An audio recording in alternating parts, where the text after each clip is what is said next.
Assalamualaikum warahmatullahi wabarakatuh. Waalaikumsalam warahmatullahi wabarakatuh. Bismillah walhamdulillah wassalatu wassalam ala rasulillah wa ala alihi wa sahbihi wa mawalah wa la hawla wa la quwata illa billah. Amma ba'du, rabbi shrah li sadri wa yassir li amri wa hlul 'uqdatam min lisani yafqahu qawli. Selamat datang Narabala Kiswa, kajian siniar dan dakwah.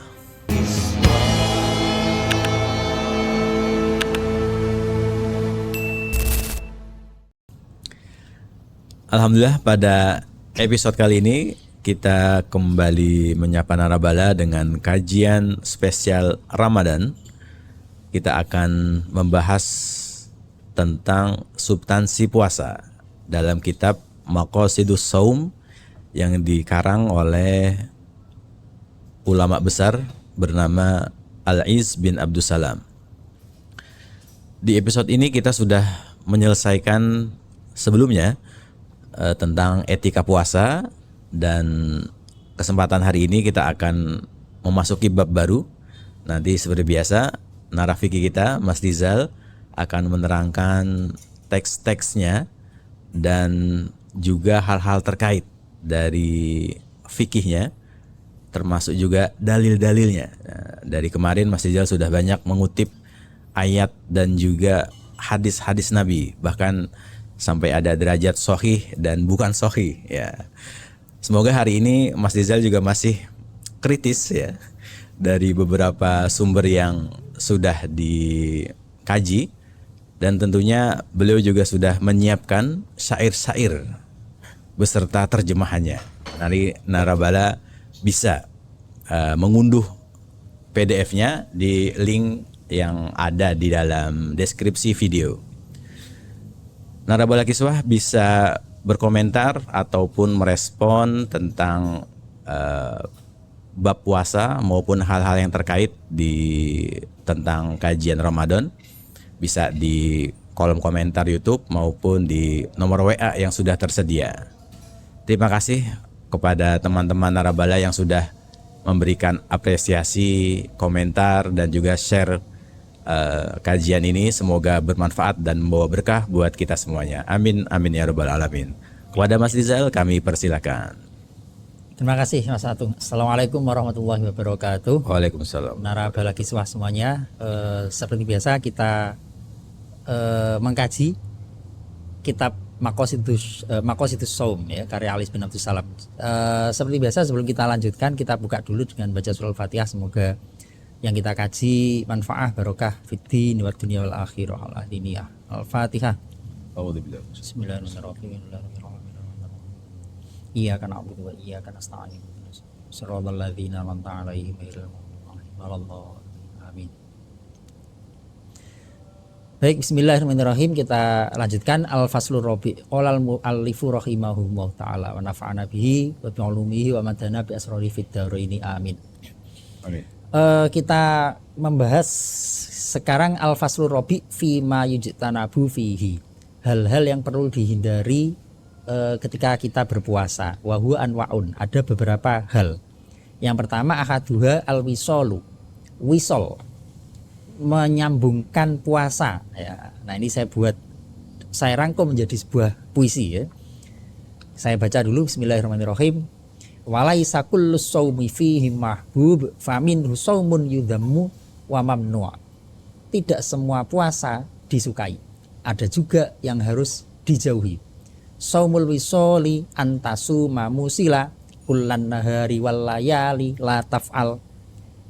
Kalau mau diirsalkan boleh ya, la taf'ala biar sama. Nah, itu dalam kaidah arut boleh. Puasa wisol terus menerus, siang malam yang tak bagus. Nahal muhtaru anhunah ya zajrin fattabi'i kaila takun fil usri. Manusia terpilih melarangnya, maksudnya Rasulullah ya. Ikutilah agar tidak susah karena melanggarnya. Ya, jadi Nabi melarang puasa terus menerus siang malam tanpa putus. Nah, ini didasarkan atas sebuah hadis qala Abu Hurairah nah Rasulullah sallallahu alaihi wasallam anil wisol. Nabi melarang puasa wisol terus menerus ya, tidak buka tidak sahur. Faqala rajulun minal muslimin. Nah, ini tidak semua sahabat itu sami nawatokna ya. Banyak itu sahabat suka bantah gitu ya. Nah, ini termasuk contoh kasusnya. Jadi Nabi melarang puasa wisol. Nah, seorang laki-laki minal muslimin berkata, "Fa innaka ya Rasulullah tuwasilu." Lah jenengan larang kita puasa wisol. Sementara jenengan sendiri melakukan itu. Jenengan enggak konsisten ini. Nah, ini Nabi dikomplain ini ya. Qala Rasulullah SAW, Nabi menjawab, "Wa ayyukum mithli." Emang kalian ada yang kualitasnya sama kayak saya? Oh, jangan disamakan dong. Ente sama saya, kira-kira gitu. Kata Nabi, "Inni abitu yut'imuni robbi wa yusqini." Bedanya saya dengan kalian adalah saya bermalam nggak makan nggak minum, tapi Allah ngirim makanan ke saya. Allah ngirim minuman. Oh, ini perbedaan saya sama kalian, kata Nabi. Nah, udah gini masih ngeyel tuh para sahabat. Nggak bisa. Kalau jenengan puasa wisol ibadah, saya juga tetap ikut. Ya. Kalau kita kan enggak ya, dilarang ibadah, wah seneng gitu. Enggak usah puasa, wis hore. Ya, Mas Atung itu. Ya, kalau dikasih ijazah ya dulu menawar, yang enggak ada puasanya yai. Nah, ini enggak ya. Falamma abau ayan tahu anil wisol. Nah, sahabat masih ngeyel, masih melakukan puasa wisol. Wah, Nabi oke. Ya, saya jabanin wa shola bihim yauman thumma yauman thumma ra'au al-hilal. Kemudian melakukan lagi puasa sampai akhirnya ada hilal. Faqala lau ta'akhkharul hilal lazitukum. Seandainya enggak ada hilal, saya suruh nambah terus puasanya. Kal munakil lahum khina abau ayan tahu. Jadi Nabi ini kalau dalam bahasa majas, ada anak kecil berantem, terusin. Nah, itu bukan bermaksud nyuruh berantem terus, nyuruh berhenti. Nah, ini sama ya, Nabi ada kompornya ya. Kompor, ulu-ulu ya kalau kata orang-orang sepuh dulu ya, ulu-ulu. If'alu ma syi'tum, terusin. Nah, itu maksudnya bukan nyuruh terus melakukan, tapi nyuruh berhenti ya. Ada orang berantem terus terusin. Nah, itu bukan nyuruh berantem, nah, nyuruh berhenti. Nah, ini sama ya, metode itu digunakan oleh Nabi. Kenapa puasa wisol dilarang? Wa innama naha anil wisol. Kenapa Nabi melarang puasa wisol? Lima fihi min id'afil quwa wa itmadil jasad min huiri ibadatin. Jangan terlalu berlebihan lah kok ibadah itu. Ya, fisik manusia itu juga punya hak. Siang hari itu juga perlu bekerja. Apalagi ada perang ini ya, perlu juga menyiapkan fisik. Ya, jadi puasa memang bagus kalau tidak berlebihan. Nah, jadi dengan puasa wisol itu akan menyebabkan fisik kita menjadi lemah. Wa amar rasulna. Kenapa kalau Nabi tidak seperti itu? Wa in kana akluhu wa syurbuhu inda rabbi haqiqatan fa innahu lam yuwasil. Nabi meskipun toh secara fisik puasanya wisol ya, siang malam berpuasa. Secara sebenarnya Nabi tidak wisol ya. Nabi ya ini mungkin semacam mukjizat gitu ya. Atau nanti ada penjelasannya itu ya. Nah, kita lanjutkan ngobrol dulu nih. Tentang wisol Mas ya. Boleh. Yang pertama tadi bahwa larangan dalam bab puasa yang pertama disebutkan adalah puasa yang sambung menyambung. Sambung menyambung. Itu artinya dari sahur sampai berbuka, tapi dia tidak berbuka puasa. Enggak buka, enggak sahur. Enggak buka, enggak sahur. 1 hari full. Berarti ya los 2 hari itu, yauman fayauman nyambung terus. Hari ini puasa, malam enggak buka, sahur juga enggak. Meskipun nanti ada perbedaan pendapat ya. Ada sebagian Malikiyah yang mengatakan wisol itu enggak terus menerus, tapi enggak buka tapi masih sahur. Nah, enggak buka tapi masih sahur. Ada yang mengatakan seperti itu. Jadi bukanya pas sahur itu ya. Buka sekalian sahur. Dan ini pernah dilakukan oleh Kanjeng Nabi. Kalau Kanjeng Nabi full malah. Pernah ya? Full, enggak buka sama sekali. Dan itu berapa hari? Tidak ada keterangan ya. Saya nggak tahu kalau ada syarahnya, tapi memang Nabi terkenal ya ini enggak tasyadud ya. Bukan tasyadud. Jadi Nabi karena begini. Nah, makanya ada syair nanti di tag kitab kalau kita lanjutkan di kitab ini disebutkan bahwa wa in abaro bil akli wasyurbi an quwatil uns billah wasurur bi qurbihi faqad qama dzalika maqamal akli wasyurbi. Nah, makosid atau substansinya, kalau orang cinta kepada sesuatu, Ya. maka rasa cinta itu memberikan kekuatan. Us. Ya, kalau kita mau ketemu seorang kekasih, Ya. dengan kita berangkat ngaji beda tuh. Kalau mau berangkat ngaji hujan dikit, parah hujan ini. Izin. Kalau mau ketemu kekasih, mau hujan, mau bos gas. Nah itulah yang dirasakan Nabi kepada Allah. Jadi rasa mahabbahnya Nabi kepada Allah itu sama seperti nutrisi. Oke. Ya apa namanya itu? Faktor apa kalau di dunia kedokteran itu? Placebo. Placebo ya. Orang nggak mungkin bisa lari dengan kecepatan tertentu ya, naik manjat nggak mungkin. Tapi ketika maling dikejar warga, tiba-tiba kecepatannya melebihi batas normal. Nah ini kira-kira logikanya seperti itu. Oke. Nah, jadi meskipun ini dilarang oleh Nabi pernah melakukannya ya. Jadi sebenarnya makna dari puasa wisolnya Nabi itu apa, Mas? Di samping rasa cinta tadi ya?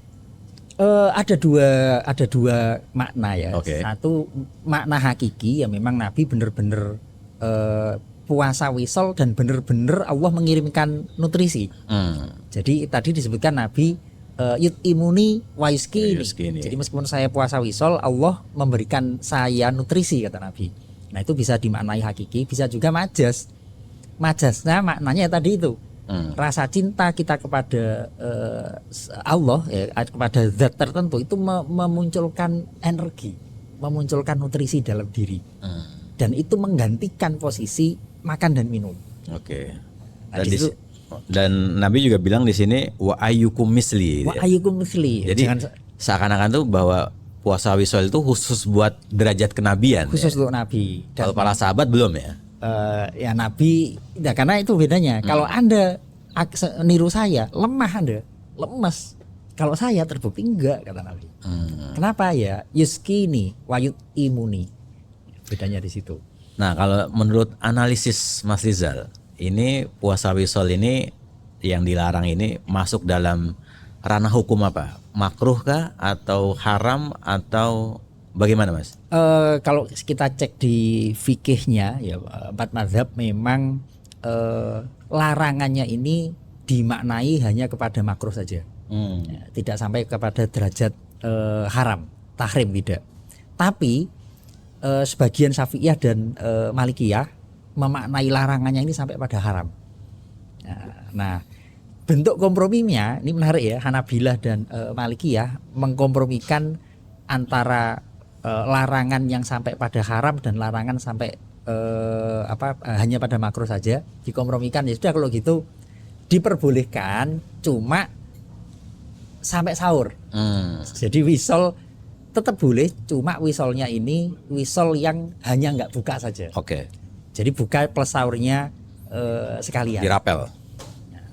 Tapi di luar dari perdebatan ini, Nah, substansinya apa sih wisol itu?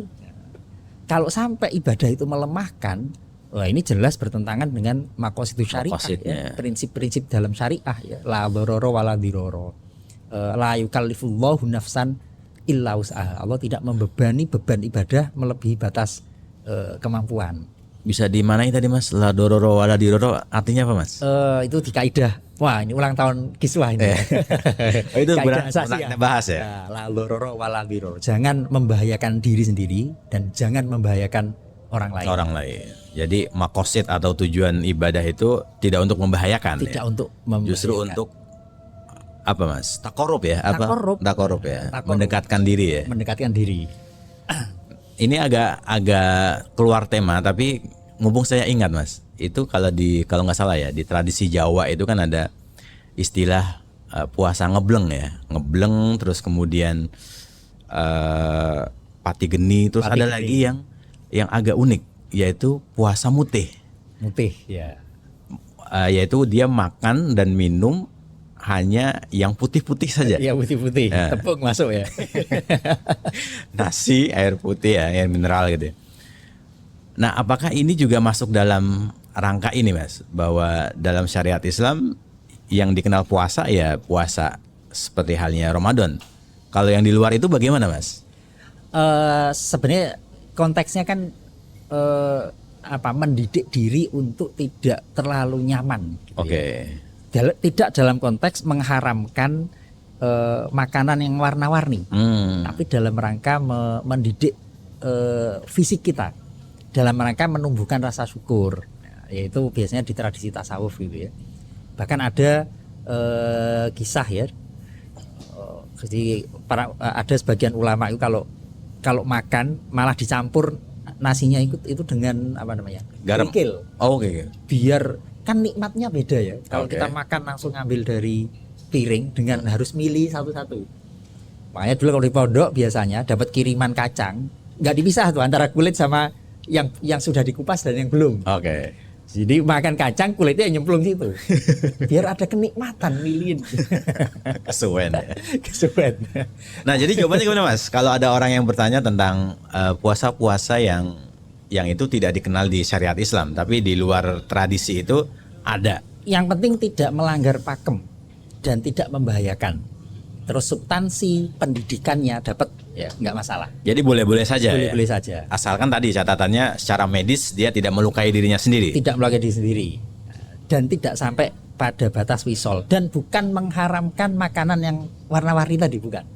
Konteksnya hanya menjauhi saja, menjauhi, meminimalkan masuknya barang halal, bukan meminimalkan dalam pengertian, karena ini dalam dunia tasawuf itu kan justru yang berbahaya bagi orang tertentu itu kebanyakan menikmati barang halal. Kalau barang berbahaya ya? Iya, kalau barang haram sudah jelas ditinggalkan. Nah, ya. terlalu banyak menikmati barang halal, nah, ini yang pendidikan ya, di tingkat tertentu. Menarik. Jangan-jangan larangan wisol ini saya malah punya anggapan ya. Mungkin ini imajinasi saja. Bahwa Rasulullah itu juga mengetahui dunia medis gitu. Kalau umatku semuanya nanti wisol, bisa ambruk semua nanti. Makanya dilarang ya kan. Secara medis itu sudah bahaya juga ya. Kalau itu jelas ya. Jelas. Jangankan wisol, puasa Daud saja oleh para ulama diberi catatan hukumnya sunnah jika tidak membahayakan. Hukumnya sunnah jika tidak mengganggu aktivitas sehari-hari. Nah, ini jelas-jelas Daud saja begitu gitu ya. Daud itu sehari puasa, sehari tidak. Tidak. Berarti memang syariat itu dengan dunia medis itu harusnya berdampingan, Mas ya. Harus berdampingan, iya. Ya, dengan kiai dan dokter itu harus duduk bareng, Mas ya. Innal mu'allima wat tabiba kilahuma la yansohani idahuma la yukroma. Artinya Kiai dan dukun tabib ya. Ini dukun dokter ya maksudnya ya, bukan dukun mistis. Itu la yansohani idahuma la yukroma. Tidak akan memberikan nasihat jika ya tidak didengar, tidak dihormati. Ya, artinya ini dua profesi yang dibutuhkan oleh manusia ya, ketika hidup di dunia. Nah, ini Narabala perlu tahu juga nih, kalau alhamdulillah di Kiswah kita pernah menghadirkan beberapa dokter ya. Dokter yang memang dia ahli medis dan kita berbicara tentang bagaimana agama dan dunia medis. Bisa disimak di episode-episode sebelumnya. Beberapa yang tayang baru satu deh. Baru tayang satu ya. Nanti kita akan coba memanggil Ada dokter lagi. naratamu seorang dokter ya. Mungkin kalau ada usulan silakan bisa berkomentar. Oke, next Mas Rizal. Nah, tadi disebutkan ya bahwa puasanya Nabi itu puasa wisolnya Nabi itu berbeda secara fisik dengan manusia karena rasa cinta itu nutrisi bagi Nabi.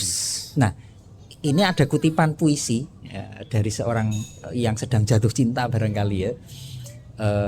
Nah, ini di Al-Is bin Abdul Salam juga dikutip ya. Wa qad sumtu an ladzati dahri kulliha wa yaumul liqakum dzaka fitrus siyami. Saya tuh udah biasa menghindari kenikmatan apapun. Nah, pertemuanku denganmu itulah berbuka. Jadi banyak orang ya menahan diri untuk tidak menikmati ya orang yang sedang jatuh cinta kan begitu ya. Ketika saya bisa berjumpa dengan kekasihku, itulah berbuka. Walakot wajadtu ladzatan laki fil hasya laisat lima kulin wala masyrubin. Nah ini energi ya, nutrisi saya itu adalah ketika saya bisa bertemu engkau, bukan ketika saya makan dan minum. Nah, artinya logika yang sama juga itu ada dalam diri Nabi. Energinya itu adalah mahabbah kepada Allah gitu ya. Dan ini terbukti Mas, terbukti. Pengalaman ini ya. Enggak, kalau misalnya gini, Mas Rizal mungkin pernah dapat undangan yang istimewa dari seorang yang istimewa. Misalnya seorang menteri lah atau wakil menteri. Saya belum pernah sayangnya. Nanti kita undang Mas Rizal. Itu ketika sudah dapat undangan dan kita ketemu, itu bahkan suguhan yang ada itu jadi nggak dimakan karena saking antusiasnya ketemu gitu ya, sehingga lupa kalau kita belum makan sebenarnya. Iya. Gitu ya. Makanya kalau pas lagi apel nasi basi rasa coklat ya. Ya itulah sebenarnya ya. Ini lebih pengalaman. Oke. Ini syairnya luar biasa ini. Harus ditandai ini. Lanjut. Oke, kita lanjut ke mayusitana bufi yang perlu dihindari ketika sedang berpuasa. Yang kedua, tadi yang pertama adalah wisol ya, puasa ekstrim. Yang kedua al-qublah, ciuman. Tentu ini ciuman dengan pasangan halal ya. Kalau pasangan haram, jadi begini, kembali ke rumus puasa. Puasa itu menghindari hal-hal halal. Makan, minum, berhubungan badan, nah itu hal halal semua.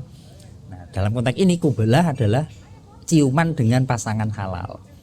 Qalat Aisyah radhiyallahu anha, kana Rasulullah sallallahu alaihi wasallam yuqabbilu wa huwa shaimun. Nabi menciumi istrinya sementara beliau sedang berpuasa. Wa yubashiru wa huwa shaimun. Yubashir di sini bukan ini ya, bukan berhubungan badan, bukan, tapi ketemu kulit ya, memeluk, merangkul gitu aja. Wa huwa shaimun. Walakinnahu amlakuhum li arbihi. Tapi beda, Nabi itu orang yang paling bisa mengendalikan syahwat nafsunya. Nah ini kita nggak bisa menelan mentah-mentah hadis ini ya. Nabi pernah ini kok kalau puasa itu mencium istrinya. Sunnah Rasul berarti diantara kesunahan ketika puasa adalah mencium istri. Iya. Nah, tidak seperti itu. Jadi ini menjelaskan bahwa mencium istri itu tidak membatalkan puasa. Dalam bahasa fikih, peristiwa atau hadis ini libaya nil jawaz, menunjukkan bahwa ini hukumnya boleh. Nah, faman kana syaikhon ya'manu ala nafsihi min tahriki syahwah. Kalau orang sudah sepuh, syahwatnya sudah tidak semenggebu-gebu ketika masih muda, dan dia aman dari syahwat wa ifsadis shaum, dan aman dari rusaknya puasa, fala ba'sa biha, enggak masalah mencium pasangannya. Wa in kana syaban layak manu dzalika, pengantin baru Mas Uud ya, yang masih apalagi ditinggal merantau lama, ketemu, wah bahaya ini, kurihat lahu, makruh ya. Minimal ini menyebabkan ada setrum. Nah itu menjadi makruh. Puasa itu yang kayak gini-gini dihindari dulu. Lima fiha min ta'ridil ibadah, ini menyebabkan kita berpaling dari ibadah. Lil ifsad wal mukhadharah biha. Jadi ia rentan sampai nafsunya tergerak dan kemudian dikhawatirkan menjadi inzal, menjadi keluar mani, atau minimal menyebabkan nanti aktivitas persetubuhan. Takut terjerumus ke area penalti ya? Takut. Nah ini udah penalti nih. Oh udah penalti nih ya? Iya, mendekati penalti lah. Iya. Mendekati.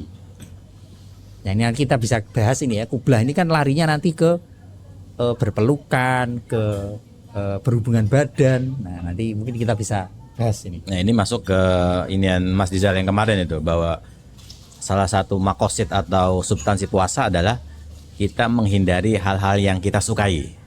yang selama halal, puasa yang halal. Entah itu yang makruh atau bahkan yang mubah ya. bahkan yang mubah itu harus kita hindari karena tujuan puasa adalah menghindari yang disukai ya, meskipun itu halal ya. Termasuk ini ya. Termasuk ini. Ketika hubungan suami istri itu halal, tapi ketika puasa mendekati saja kalau bisa dihindari gitu Mas ya. Betul.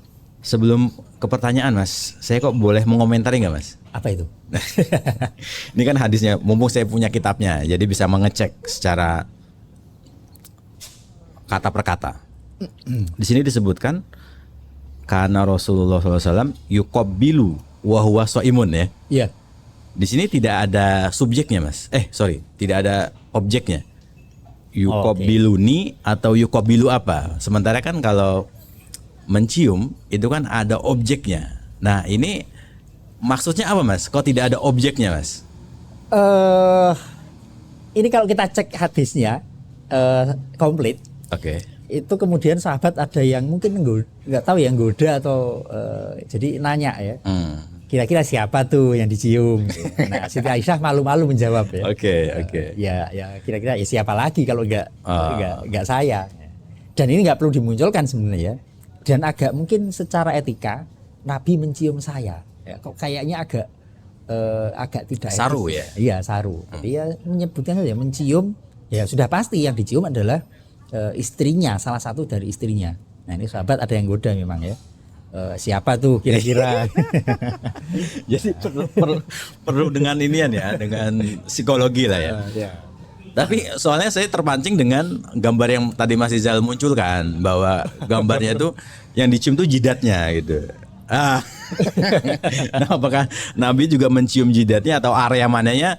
Dalam hadis tidak disebutkan ya. Disebutkan mencium bibirnya kalau nggak salah. Oke. Lebih detail ya. Mencium Tapi bibir. promnya nggak dapat Mas ya. Ini cerdas ya. Takut terjerumus ya. Ini saya tadi ada yang ketinggalan nih promnya nih. Saya minta gambar kartun 3 dimensi. Kartunnya nggak ada ternyata, lupa saya. Jadinya real. Oke. Ultra realistik. Oke. Nah, pertanyaannya gini Mas. Mencium tadi kan dilarang ya. Betul. Dan kalau bisa dihindari.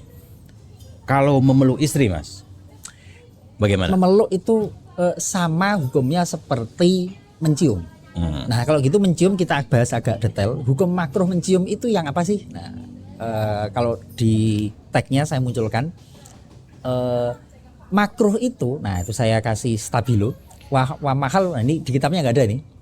Wa mahalul karoha idza kanat al qublah bi qasdil ladzah la in kana biduni qasdiha. Kalau mencium itu tujuannya untuk menikmati dalam pengertian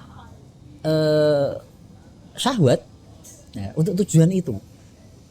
Kalau tujuannya tidak biduni qasdil ladzat ka antaku nabi qasdi wada. Mas Atung mau berangkat ke kantor. Nah, cipika-cipiki dulu. Tidak makruh. Au rahmatan fala karohata, atau karena rahmat, karena kasih sayang. Nah, itu tidak makruh. Ada alasannya ya. Ada alasannya. Jadi makruh kalau tujuannya memang pikirannya pengen menikmati. Nah, itu makruh. Tapi kalau hanya ya because diwada, yang sering kan itu ya, mau berangkat ke kantor, mau berangkat kuliah. Kuliah udah nikah ya? S3 maksudnya. Kuliah 1 belum. Nah, itu kok mencium istrinya tidak.